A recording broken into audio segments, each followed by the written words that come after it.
River Falls City Council meeting. First thing we'll do is stand and say the Pledge of Allegiance. Pledge allegiance to the flag of the United States of America and to the republic for which it stands, one nation, under God, indivisible, liberty and justice for all.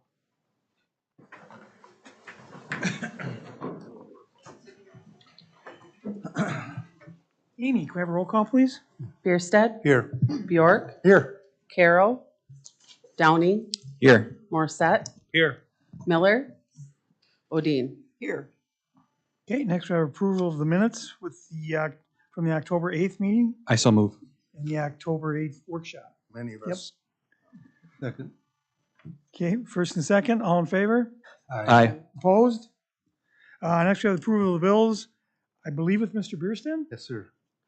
Mayor and council, I move to approve payment of bills in the amount of $2,043,694.18, subject to the comptroller's review. Second. First and second on bills, all in favor? Aye. Opposed?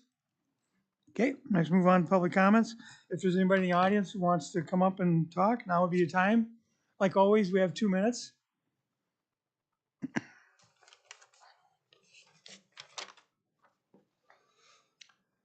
Good evening. Transparency in government is key to the success of any representative democracy. It creates the potential for citizen oversight.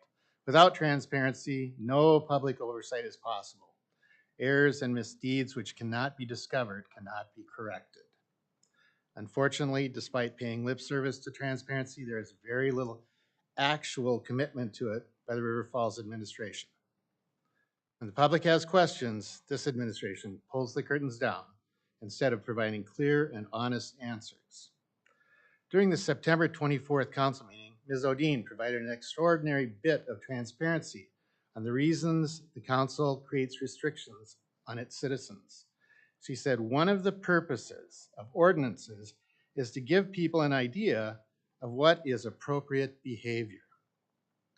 Ms. Odine then cited political sign setback requirements and maximum lawn height limits as examples of how the city enforces appropriate behavior standards.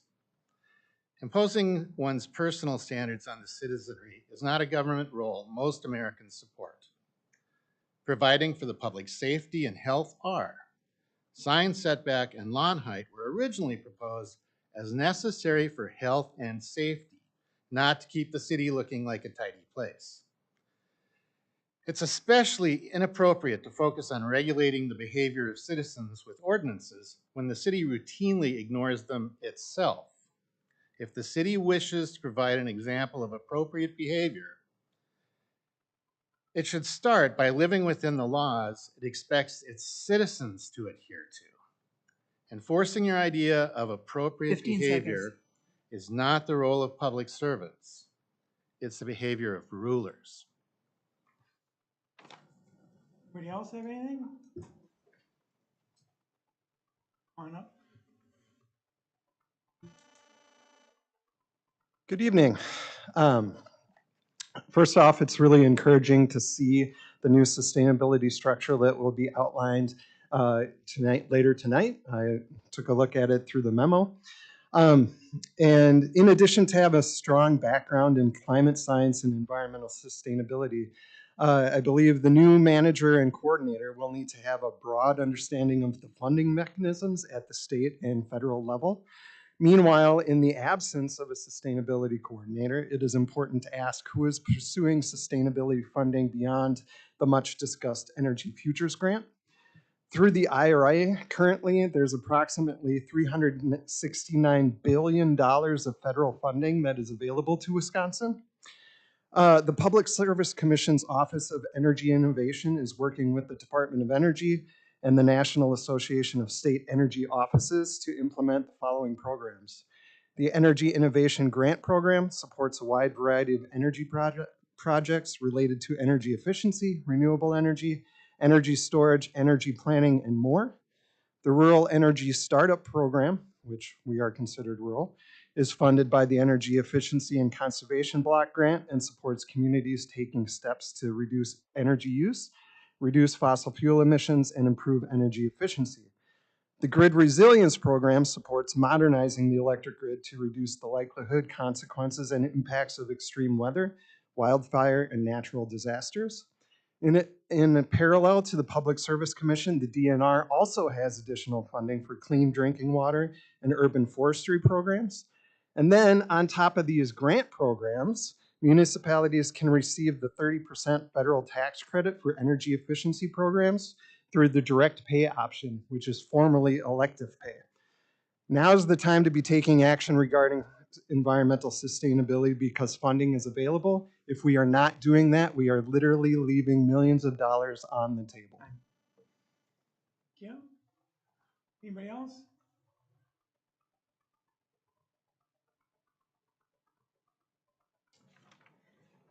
Tova Flagar. I am at 1170 River Drive in Kinney Township, so just outside the city, but parts of my township have been annexed in recent history to River Falls. And in terms of city growth, there's potential, as well as I am a community member working and volunteering in many aspects here in River Falls just about every day. So I am speaking as a community member, speaking for myself, not any entity. And I have not read the positions and descriptions for the sustainability structure as closely as I'd like. So I'm going to just voice my hopes for a strong sustainability position with a place in the structure to maximize opportunities for our gem of a city. So we have so many opportunities in this beautiful place. I am pleased and proud to be a member of this community in various capacities, and I'd love to see a sustainability position that is a robust and integrated part of the city. I'd like that position to encompass all aspects of sustainability. I saw some environmental focus, which is very important, but also there's social and economic, and we have so many opportunities with our education programs and volunteering and businesses that could grow with the right sustainability position or individuals in particular strategic positions. So I hope there's, as an individual in a sustainability position, you'd need to have some particular credentials. So I'd hope to see some criteria come forth for any proposed sustainability related position or positions. For example, strong background, academic, experiential in climate change science and global sustainability practices like the Sustainability Development Goals, et cetera, as well as significant experience leading municipal, state, and other sustainability and conservation projects. Also, the community education piece I think is vital. So I just note that this work is a huge part of our future and will be imperative to maximize all the opportunities that River Falls has. So thank you for your time. Okay. Who's ever next?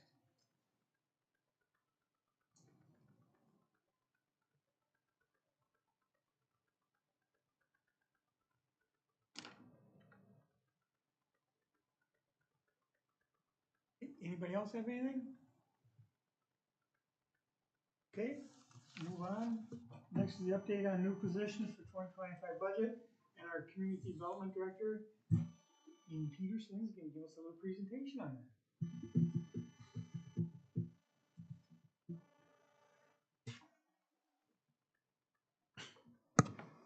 Good evening, Mayor and Council. I'm Amy Peterson, Community Development Director, and tonight I'll provide you with a short presentation on a new direction for our organization.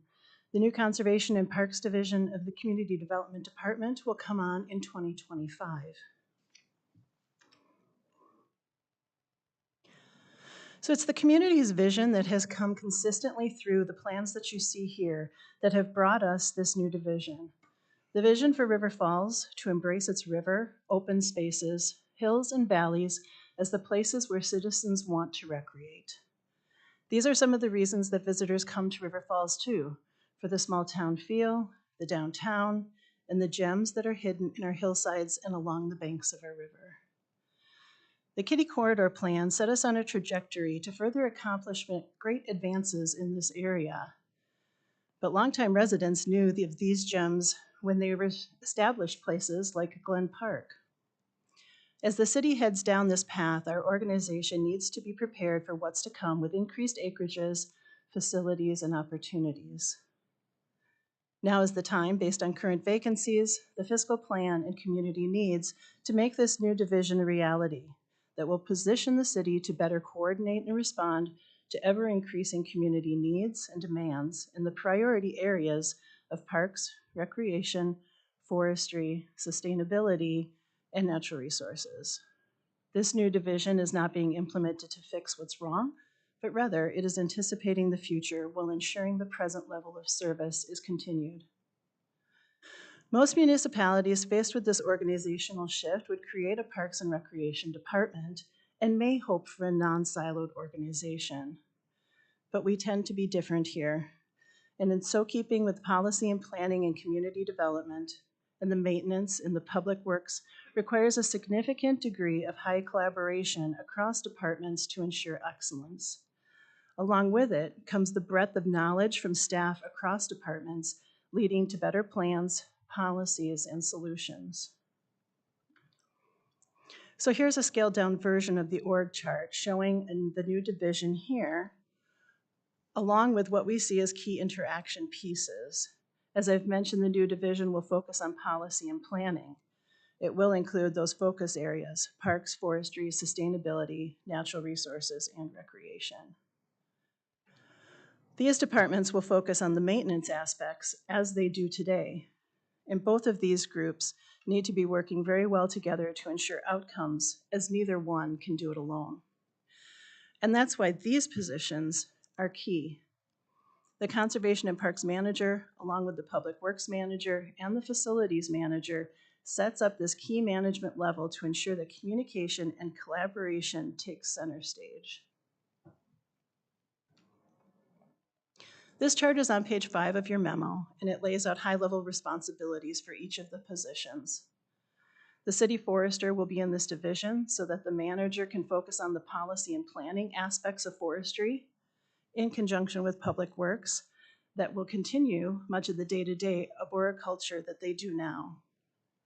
This division will take the lead on Parks and Recreation Advisory Board and the Tree Board.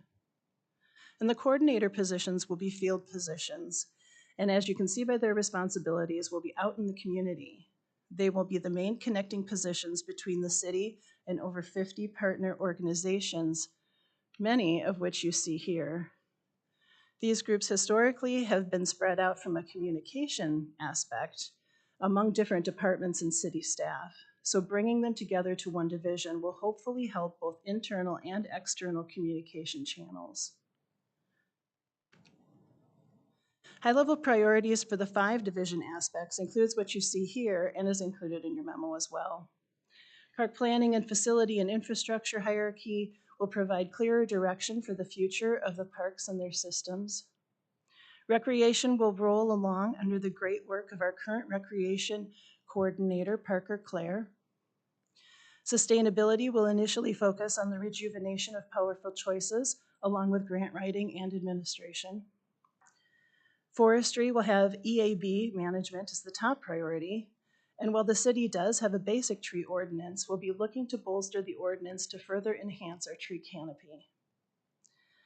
The piece that we haven't talked about much yet is natural resources. This is a clarifying shift to increase the work in this area from what we're doing today. The city and partners are doing some habitat management and invasive species work, but I would argue that it's not enough, and a comprehensive, planned approach will help prioritize the work. This portion of the division, along with Public Works, will pull together plans, policies, and priorities for how we tackle our conservancy and open spaces differently than our parks. This piece, from a staff's perspective, is a high importance area for the future of the city. Looking ahead to how this rolls out, staff will work together on hiring the manager position, looking to bring that position on early next year. At that time, recreation will shift from community services into the new division. And hiring of the sustainability coordinator will be in Q1 as well. The hiring of the Natural Resources Coordinator will wait until 2026. This will allow the division to get just settled a little bit in their current workload before they look to a new priority. So change brings excitement and sometimes apprehension, but we are excited about this new venture and we hope that you and the community are as well. With that, I'll turn it back to you, Mayor. Thanks, Amy. Anybody have any questions for Amy while she's up here? Okay. I do. Yep. Real quick. You said something about energize or something, the powerful choices. Has there been a slip in the powerful choices? I thought we were still handing out product and things were going in a decent direction there. So the programming piece from a sustainability and energy perspective is still in place. Powerful Choices, though, hasn't met in quite a while as a group. The group. So, okay. Yeah. Okay. And where else, I mean, where else are we falling short that we need all these extra resources as individuals? Powerful Choices, it sounds like that's one that you'd like to see re-energizing there, but what else are you, I guess I'm kind of lost just trying to figure out where this is going. I mean, I'm not trying to sound cheap, but of course it doesn't come free, right? It doesn't, and you'll note that this isn't 3 new positions, right? So we have a vacancy, and we're going to fill that. And the other positions are, 1 is new. Of the 3, 1 is new. So from a sustainability perspective, I mean, you'll notice from all of the coordinator positions here, right? They're focused on education, grants, special events, and assisting with the Park and Rec Board.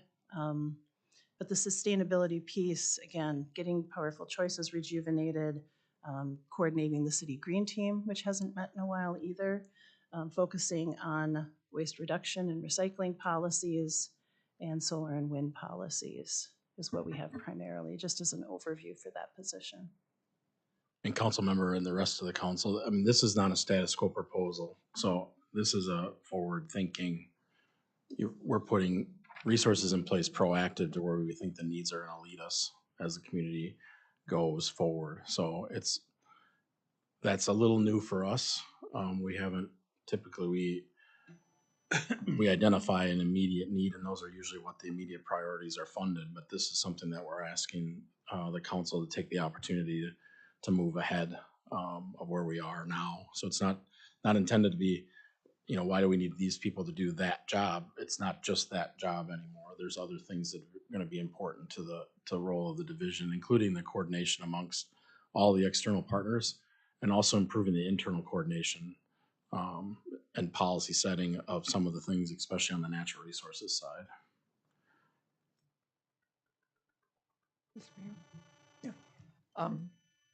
Thanks for the presentation. I'm really excited about this. It is forward thinking. It's big thinking. I really like the idea that it's integrated into the work of the city. It's not just this separate little office that does its thing, but it's much more integrated. And we know from our citizen surveys and also the comments we received as city council members how important both recreation and the natural environment and sustainability are to our citizens. So I see this as a great response to the River Falls that we want to be. So thank you for your work on this. Yes. Mr. Mayor, I just want to comment real quick. I'm really grateful for the Natural Resources Coordinator. I just want to point out that this is a measured approach. That'll be in the next rotation, not this year, from my understanding. And part of it is going to be paid for by grants in the first rotation, and then it'll come back into the general fund, from my understanding. Is that correct, Amy? So the Natural Resources Coordinator position, we're not anticipating to be grant funded. Or not?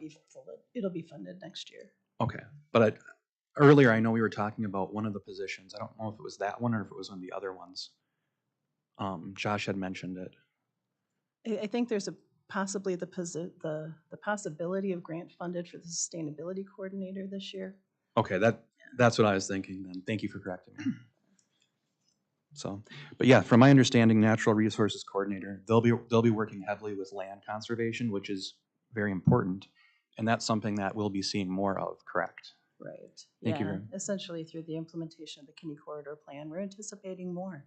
Yeah, right. Thank you. You're welcome. Okay. Okay, thanks, Amy. You're Appreciate it. welcome. Okay, next we're gonna close the council hearing and open up a public hearing on a resolution authorizing special assessment police powers under section 66.0703 Wisconsin statutes for the benefit of River Falls Business Improvement District. And Jolene Larson from the bid board will give us a little presentation. Good evening, folks. Once again, I'm here representing the bid board as their president. And I want to first thank a couple people. Emily for keeping us on track and getting our meetings publicly noted and keeping me on target and not going off the reservation. And I also want to thank Erica for all the hard work they've done this year with the gardens. Do I have to be? Sure, I can just straight on. Cool.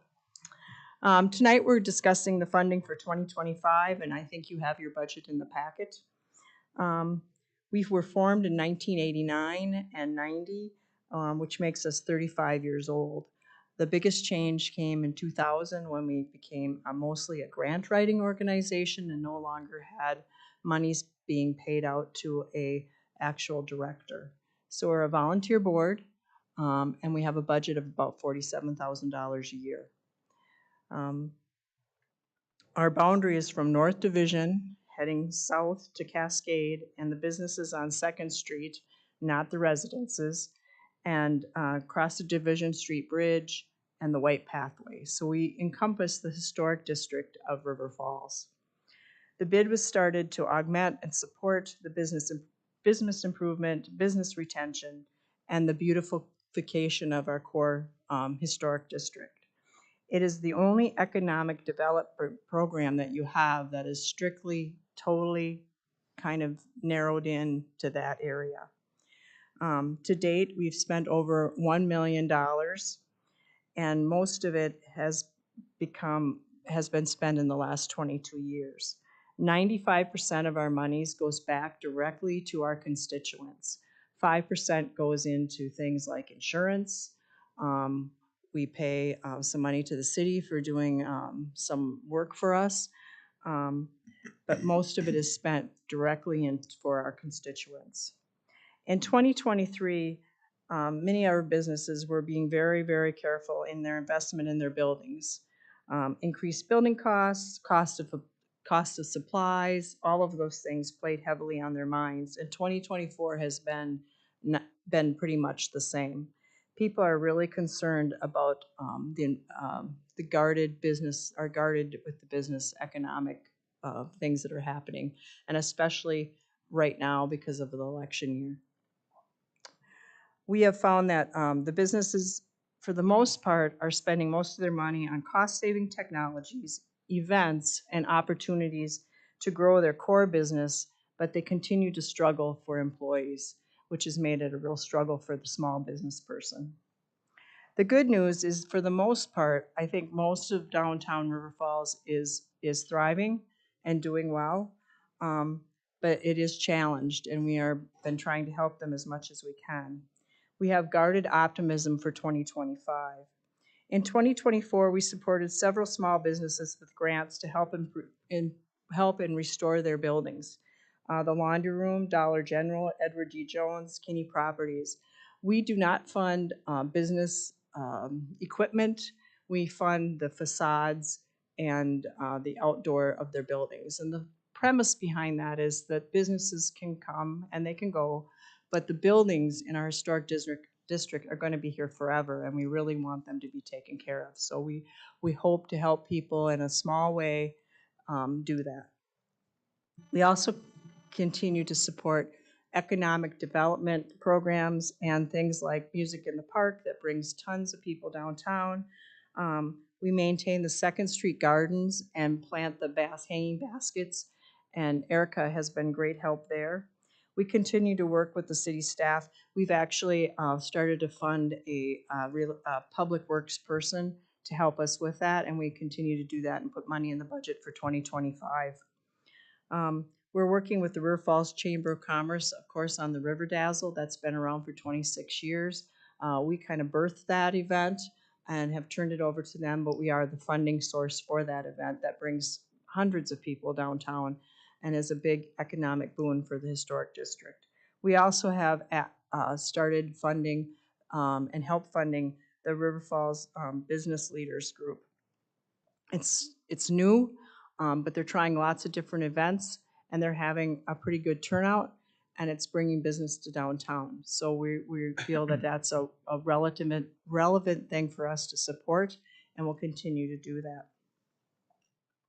We've seen businesses change throughout the time, but we continue to support Main Street the best we can.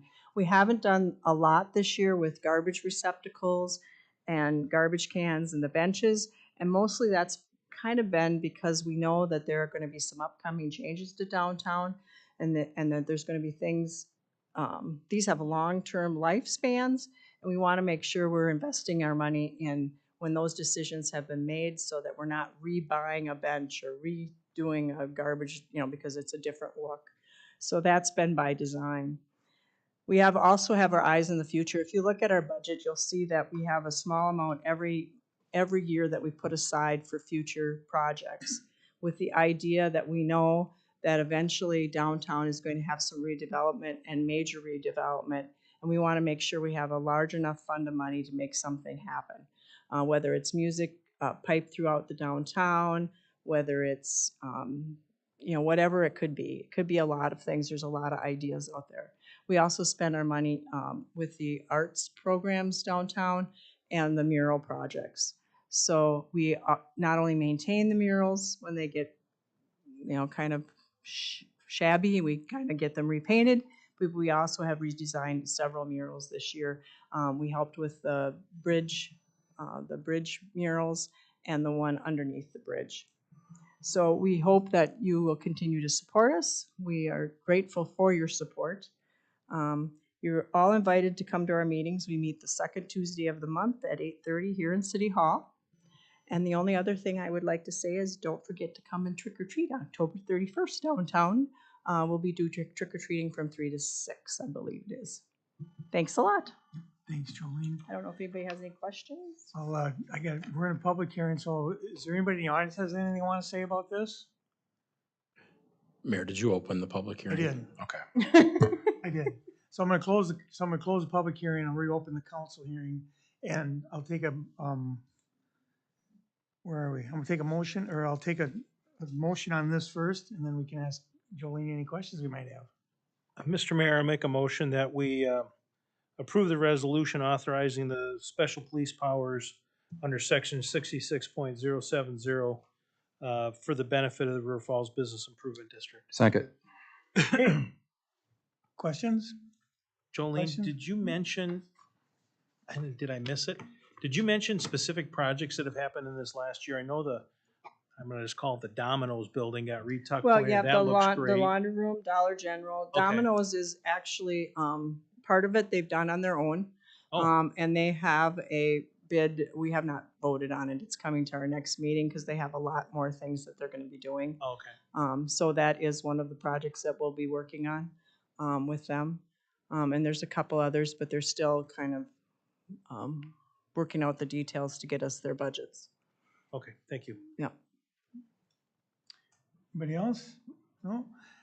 Thanks, Jolene. You're I'm always impressed with the little bit of budget you guys have, with how much you can do with it. It's amazing. Okay, so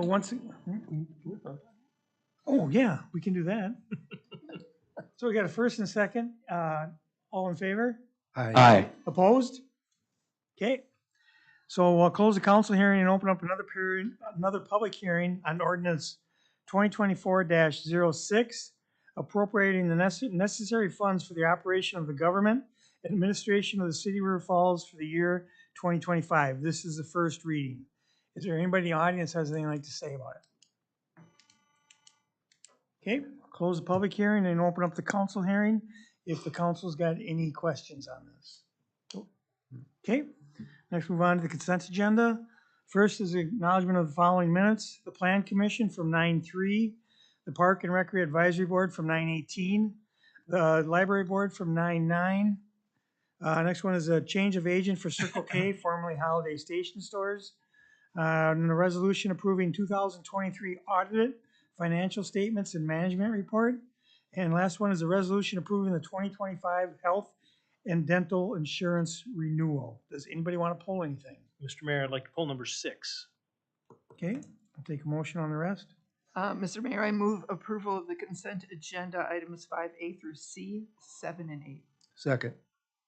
First and second questions or anything on rest? Okay.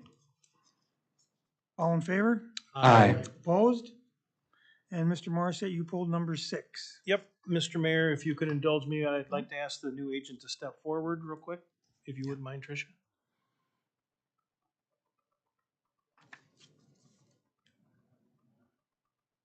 I think I mentioned to you earlier, there are 3 questions I'm going to ask you. I ask every new agent. Do you understand the role of an agent? I do. Do you possess a responsible server certificate? Yes. And do you understand that if an alcohol-related violation occurs, even if you're not there, you're the one responsible? I do. Okay, thank you. Thanks. I don't know, does anybody else have any questions? I don't think so. With that, I'd move to approve the change of agents for Circle K, formerly Holiday Station Stores. Second. Okay, first and second, questions, comments? All in favor? Aye. Opposed? Okay. Next we'll go on to Comptroller's report. Ms. O'Dean. The Comptroller's report for September 2024. General fund revenues through the end of September were $10,443,846, or 77% of total budgeted revenues for the year. Revenues in September included $29,879 for plumbing permit fees and $22,463 for vehicle registration fees. Expenditures through the end of September were $9,614,624, or 71% of total budgeted expenditures for the year. So as of September 30th, 2024, net revenues over expenditures were $829,222. Thanks, Diane. Okay, next, I got some good news for everybody. A couple stories here. Last Wednesday, we finally cut the ribbon to officially open the Man Valley Corporate Park for business. Man Valley is the city's newest and largest business park, offering over 200 acres for light industrial and manufacturing use, as well as acreage for residential development and more than 2 miles of trails for the public to use. We're excited at what this means for the future of Falls as we add new neighbors and new businesses to the city. Next, I'd like to congratulate the 4 companies who were honored during last Thursday's graduation ceremony at the St. Croix Valley Business Innovation Center. Those businesses are Barbell Coffee, Ted Blank Luxury Travel and Adventure, MTRX, and ServPro. The City of River Falls is a founding partner and has been a proud champion of the St. Croix Valley Business Innovation Center since it opened in 2018. And the last thing is in-person absentee voting is going on right now at City Hall for the upcoming general election. River Falls residents can vote at City Hall from October 22nd through October 25th from 8 a.m. to 5 p.m., October 26th from 10 a.m. to 2 p.m., and October 28th through November 1st from 8 a.m. to 5 p.m. And that's it for that. And we will recess in the closed session per Wisconsin State Statutes 19.851 IE for the following purposes: deliberating or negotiating the purchasing of public properties, the investing of public funds, or conducting other specified public business whenever competitive or bargaining reasons require a closed session, to wit, property in Man Valley Corporate Park. Mr. Mayor, I make a motion that we move into closed session. Second. Amy, can we have a roll call, please? Bierstead, Yes. Bjork, Yes.